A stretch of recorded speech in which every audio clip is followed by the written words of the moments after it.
Next up, we have Amit Lohani, founder and director of Forum of Indian Food Importers, India's apex organization representing the interests of food and beverage importers. He's well known in the industry and is a leading importer and exporter of globally renowned products.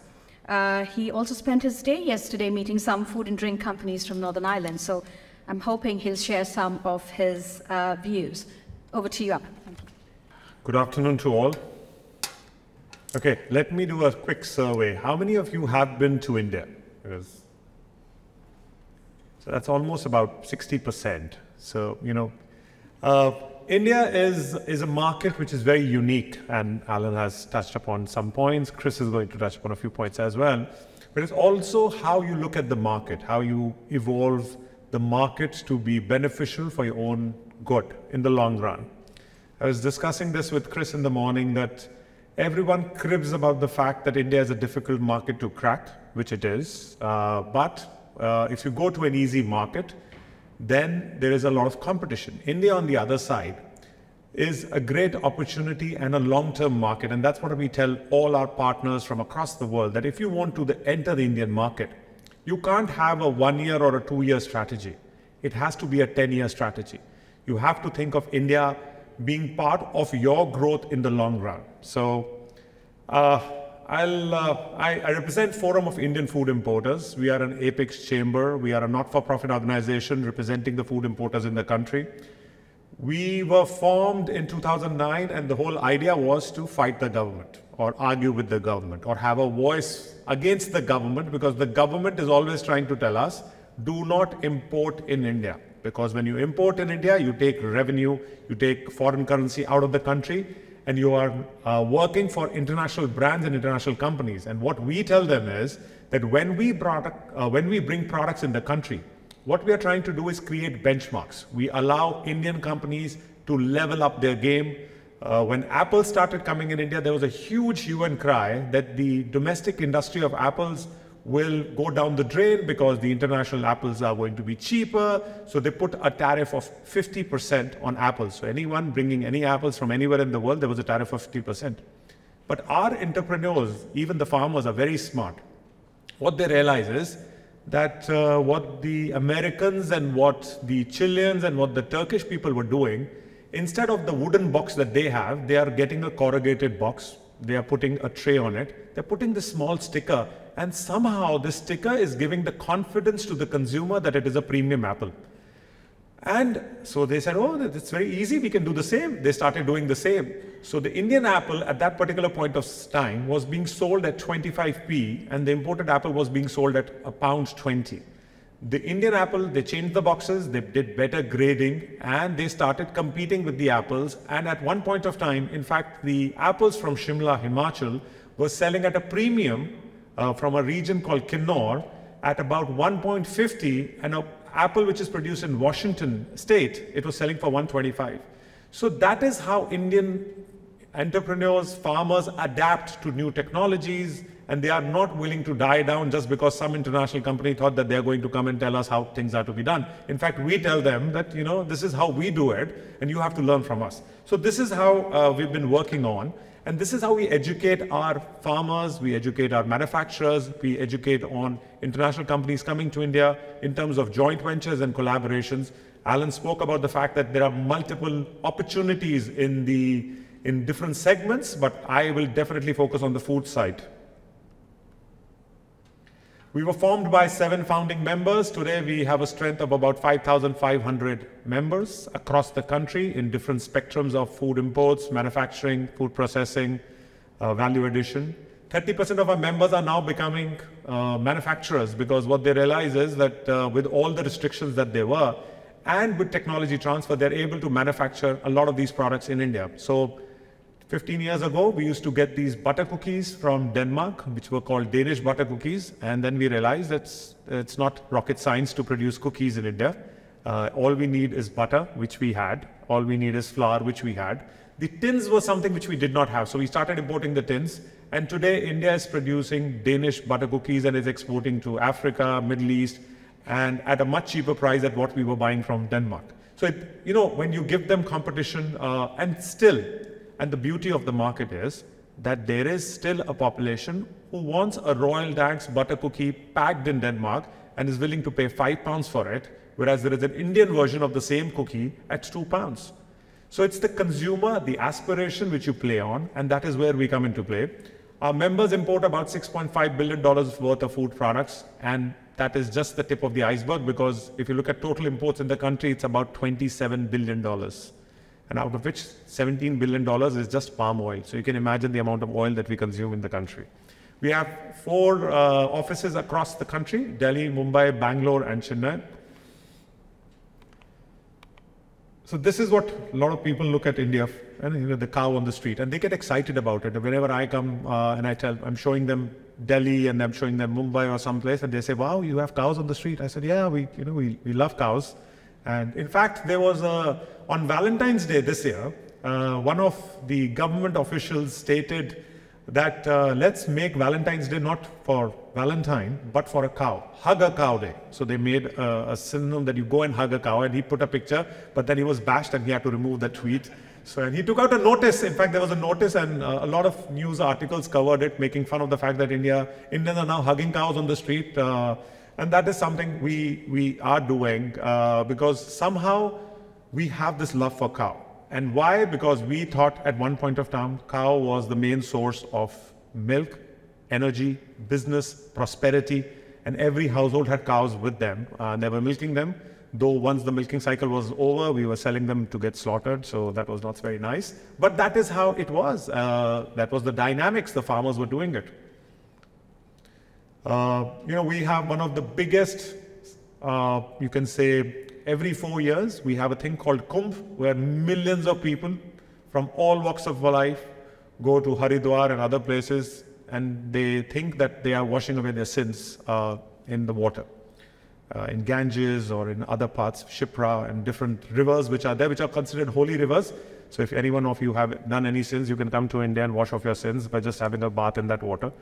I cannot talk about the E. coli or anything else that you're going to carry with you back to UK, but this is what India is. This is the diversity of India. This is the Mumbai, and I was speaking to Sonali yesterday, and she said, my office, if I drive down over there, it's going to take me 3 hours, but if I take this train, it's going to take me 45 minutes. And that's the network of trains which India has. It's one of the most intrinsic network of Indians, thanks to the Britishers for sure, because these were the guys who came in and told us how to, and they were doing it for their own goods. They wanted to take goods out of the country. So it's not, something that they did for us, but in the long run, we are using that network now. We still have snake charmers. We love snakes, and we still believe that India still considers snakes as a holy, something that we serve them with milk on certain Shivratri and occasions which are there. So India has that. But the wedding industry, it's one of the most booming industries that you see. KPMG did a survey recently that you can do a wedding in India between GBP 5,000 and 500,000. But the fact it can go up to 100 million, and Alan can vouch for that because his neighbor just spent about 100 million on a wedding of his daughter. So, so that is what India is. These are numbers which are not about what numbers we can do. It is about how much capacity we have to spend on everything. And then here comes in your Irish whiskies. If you are going to offer me a bottle of 10-year, 12-year, 18-year old Irish whiskey which is matured, and you sell that story to an Indian, he's willing to buy that at 100 pounds and 200 pounds and 500 pounds. There are different kinds of Indians. There is an Indian who is educated, who would go to a bar and say, I want this particular brand of whiskey. But there is a flamboyant Indian who would go to a bar, can you bring me the most expensive whiskey that you have? He doesn't know about whiskey. He might be a teetotaler, but he's willing to spend money, and that is where you capture that market. So, gold. We guys love gold like crazy. We have no stopping us from buying gold. And today what we are talking of is anywhere between 25,000 to 27,000 metric tons of gold in our homes, leave alone the temples, because we don't know how much gold is there in the temples. And you go to certain temples, and there is a temple in Amritsar, which is called the Golden Temple. So when there is Kar Seva, we call the word Kar Seva, what they do is they say that, okay, this dome we are going to make out of gold. Men and women will go there, take off whatever gold they're wearing and donate that for that particular building or that particular pilgrimage that they do. So this is what India does when it comes to, the India Rising. Everyone is talking about India. The Indian origin CEOs. Whenever I speak at forums, I've been asked multiple times, have you studied abroad? That's got nothing to do with studying abroad, Indians in India, studied in India, can speak good English. It's got nothing to do with studying abroad. Our education system might be flawed in certain ways, but still we are able to speak good English. You're able to pick up your accent, or any accent for that matter. If you send an Indian to Australia in a few years' time, or maybe a year, he'll be able to pick up that accent. And you see a lot of Indians picking up that accent, and when they come back home, we make fun of them that you're picking up an accent, you're trying to act smart, which is not the case. So this is what it is. And the difference between India and China is very unique. China doesn't have well-known, homegrown, local food brands. India does. We have that lineage, we trust our brands. We have brands which my grandmother, great-grandmother, mother, wife have been using for almost the last 10 decades.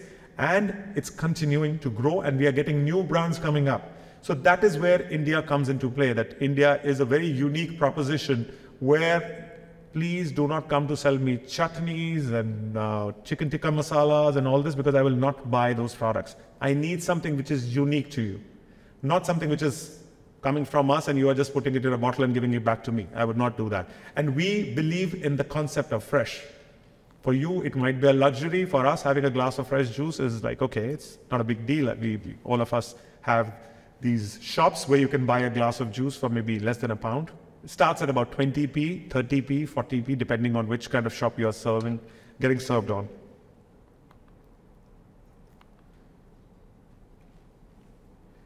Spice production.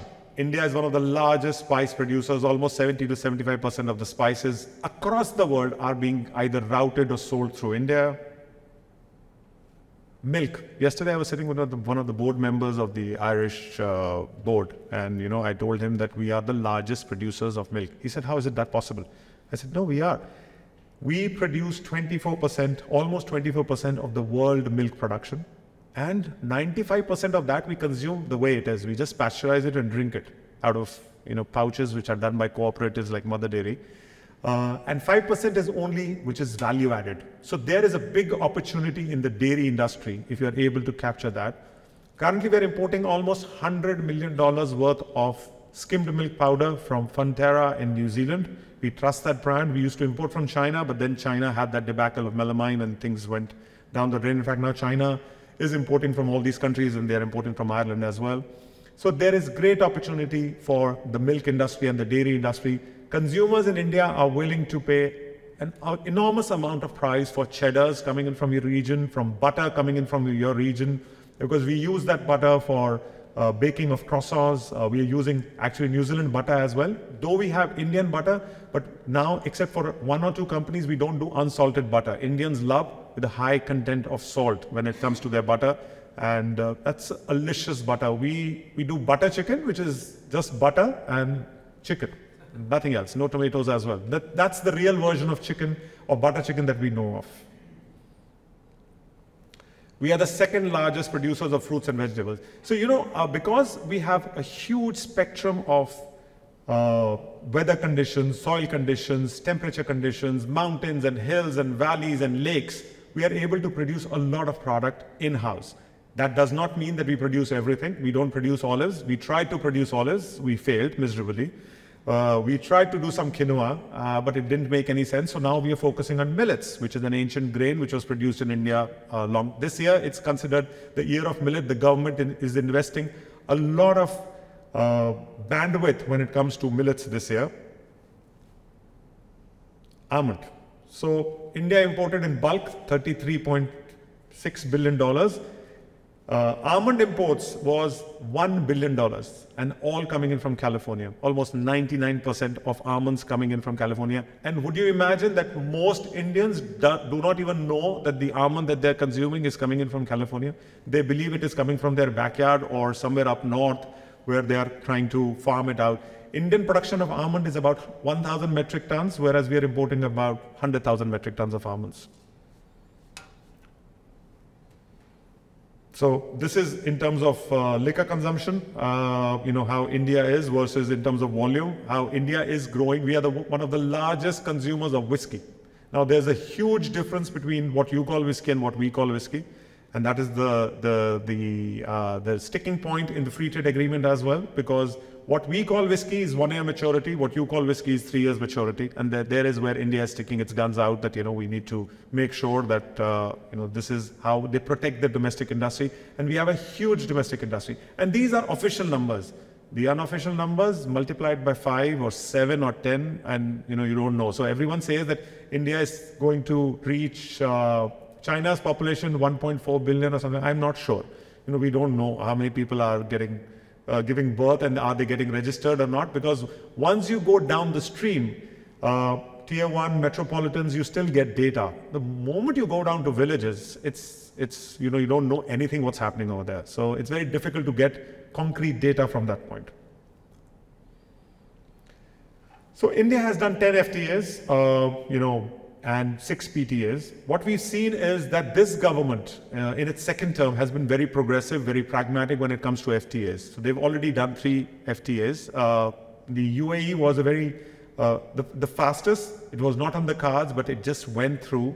Australia was a sticking point because they wanted alcohol to be included in it, which is the first time India has done any free trade agreement with alcohol in it. But what they did was, Indians put a caveat. The caveat was that the rebate or preferential duty would only come in if the bottle of wine is more than $5.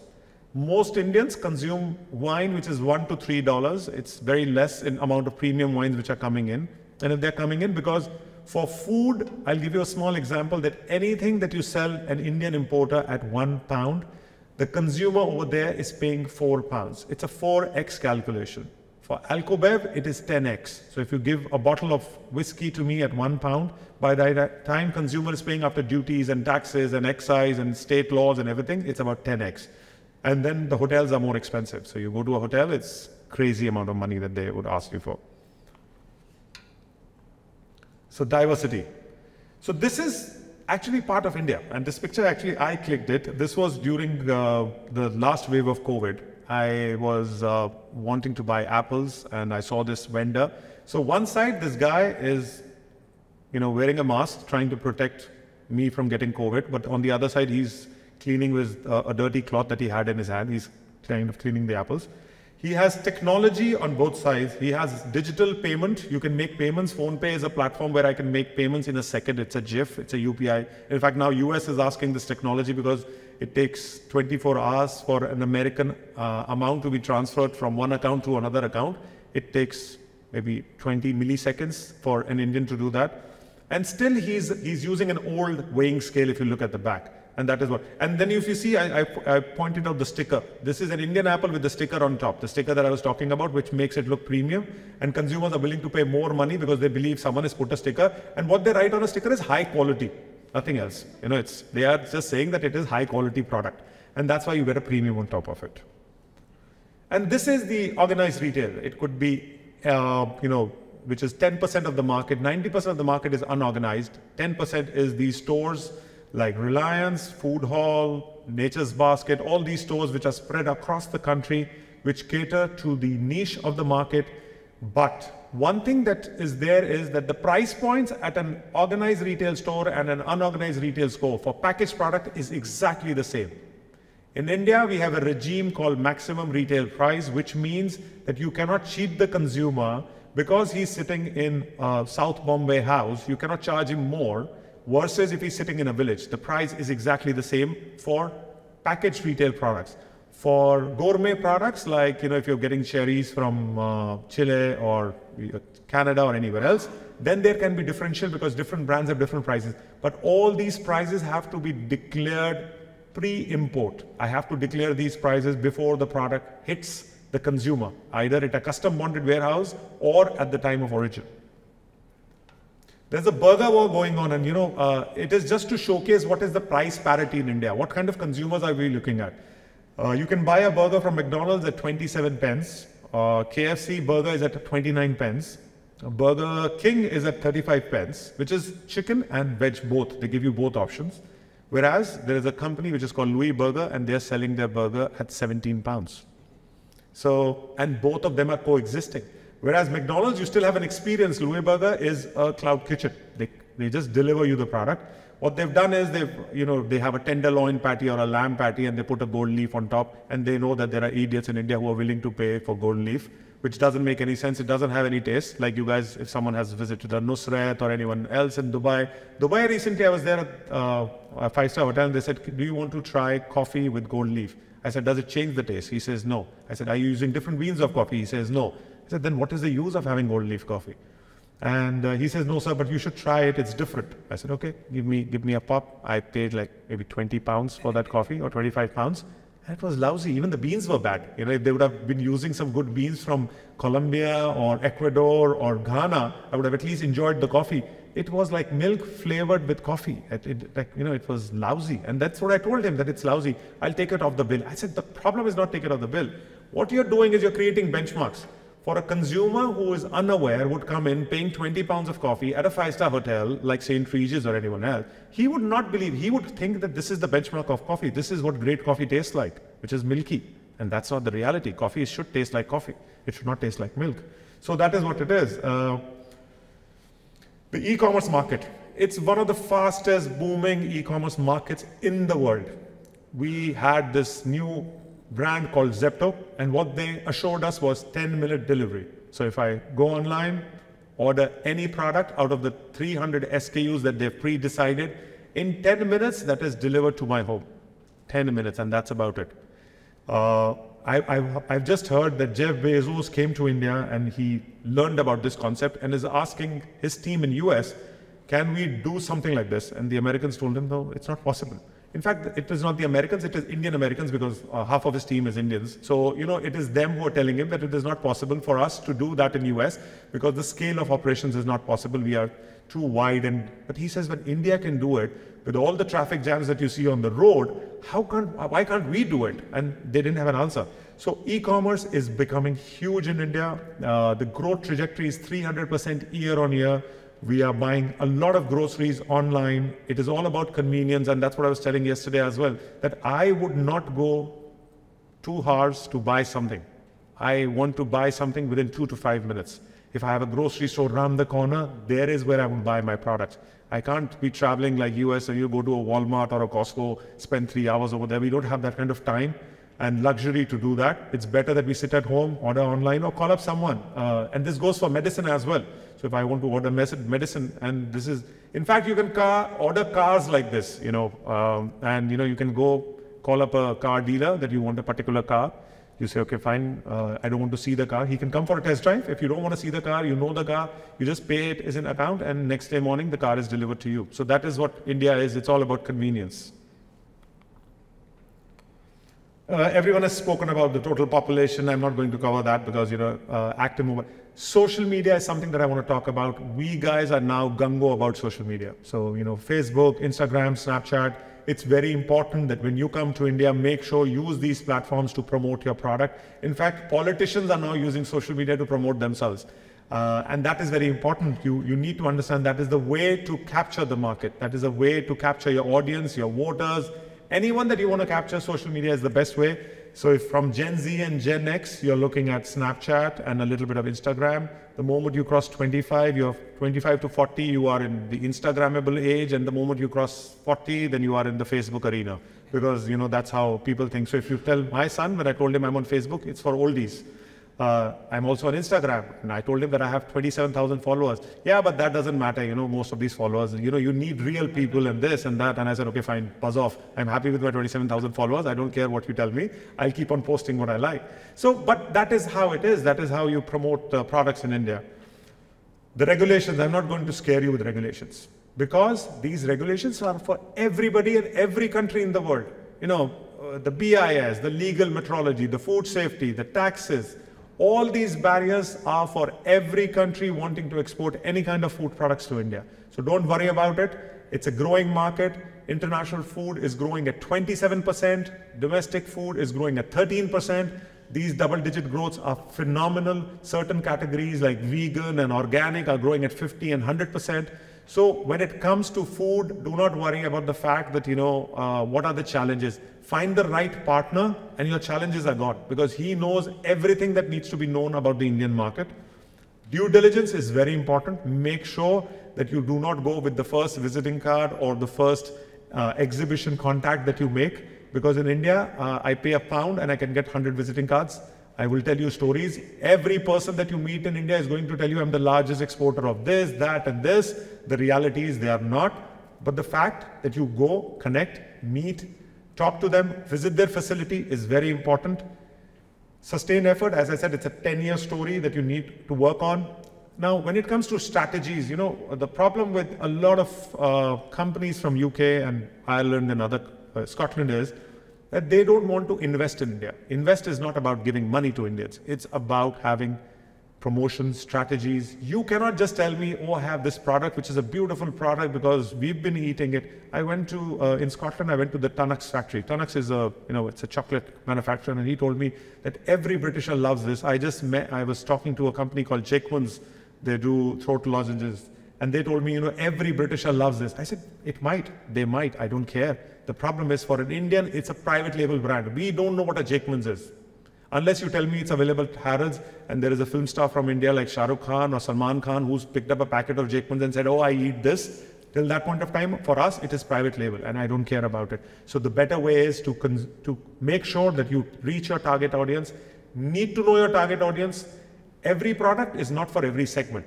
India is divided. 350, 400 million middle class, if your product targets that, which I don't think so don't bother about them. You bother about the 20 to 100 million category. 20 million is about niche, upper middle class, which is willing to buy anything. Another 80 million is the aspirational class, which is moving from the upper middle class to the upper class. These are the guys which you should focus on. The 3 E's that we tell our partners or our suppliers is, first, engage. This is the first round of engagement. This engagement is not enough because this engagement is only a tip of the iceberg. Come to India, visit, enter the market, and then don't leave before you establish yourself. And you are not going to lose. As I said, we are like, I don't know if you know, we have a thing called SIP, Systematic Investment Plan. You invest £100 every month, and after 10 years, the amount turns out to be almost 100,000. Because if you do gradual investment, and that is what the Indian market is, invest in the long run and you'll gain in the long run, you'll reap a lot of benefits in the long run. It's not a short-term market. If you're willing to do any short-term stint, it's better to go to Europe and find some small country over there and do it. But if you're looking at India, have a long-term strategy. Thank you so much.